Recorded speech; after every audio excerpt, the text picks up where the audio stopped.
এই 10,000 দিব না, 10 দিনে 10,000 আসবেন। সরকারি মেডিকেল নামে মেডিকেল, ঠিক কামে মেডিকেল না। সাংবাদিকদের অত্যাচার এখান থেকে রেজিগনেশন দিয়ে চলে যেতে হবে। এই হাসপাতালে ভালো জিনিস দেখেন না, আপনার যা খুশি আপনি বলে দেন।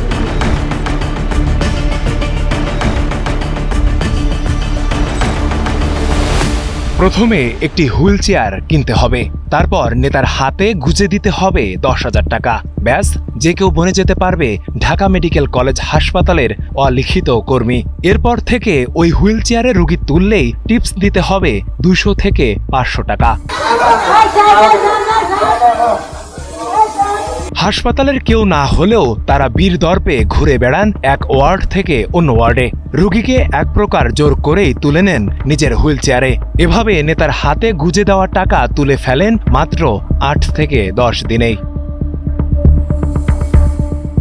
রোগীদের জিম্মি করে প্রশাসনের নাকের ডগায় বছরের পর বছর চলছে এমন হুইল চেয়ার আর ট্রলির বাণিজ্য।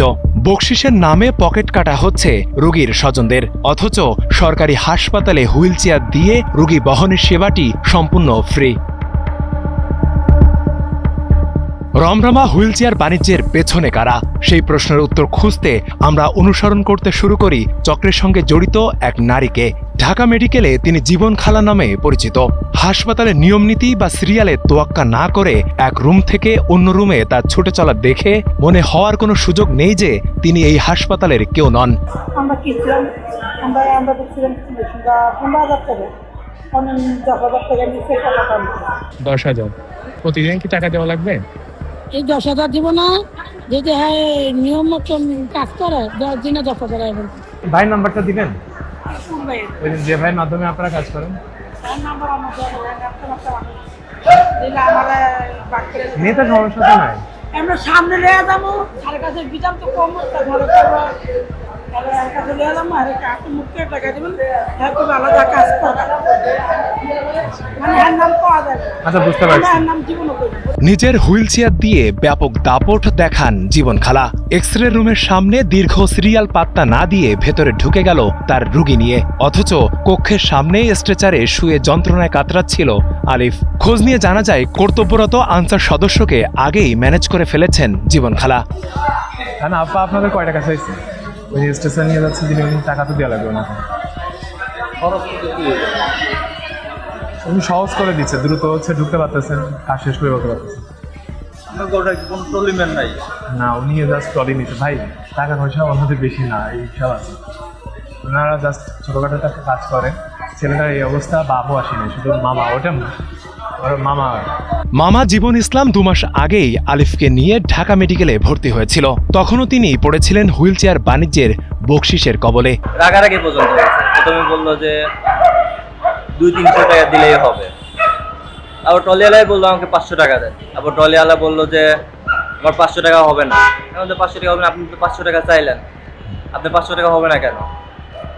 তারপর ট্রলি আপনারা নিয়ে যান, আমরা নেবো না। একদম আমরা নিয়ে যাচ্ছি। তারপরে আপনার টাকাও লাগবে না, আপনি এখানে কিভাবে করেন তাই দেখবো।